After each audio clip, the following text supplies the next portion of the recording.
بملابس شفافة وحلق أحمد سعد يتصدر الترند في حفلة مع محمد فؤاد، والجمهور معلقا: انزل البس حاجة رجالي، دوس لايك وتعال احكي لك الحكاية. رغم ان دي مش أول حفلة لأحمد سعد في السعودية، لكن اللي حصل في الحفلة دي خلاه يتصدر الترند. زي مثلا انه كان لابس بدي شفاف وحلق في الحفلة، والجمهور علق على السوشيال ميديا وقالوا انت لازم تروح تعمل عمرة بعد الحفلة دي، او تنزل تلبس لبس رجالي يا احمد.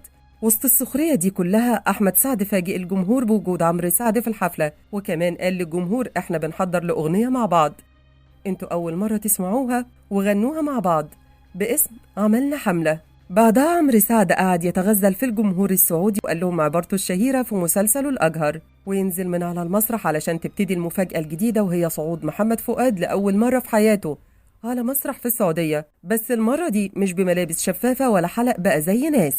وبدأ محمد فؤاد يغني وسط تفاعل كبير من المعجبين السعوديين وبهجة في المكان. صحيح، هي دي مصر، وهم دول شعب مصر اللي مشرفينها في كل حتة.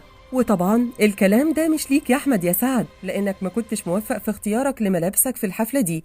انتوا بقى ما تنسوش تسيبوا رأيكم في التعليقات، هل ملابس أحمد سعد كانت لايقة عليه ولا لأ؟ ما تنسوش تشتركوا في قناة مصر اليوم على يوتيوب وتفعلوا زر الجرس علشان يوصل لكم كل الأخبار أول بأول.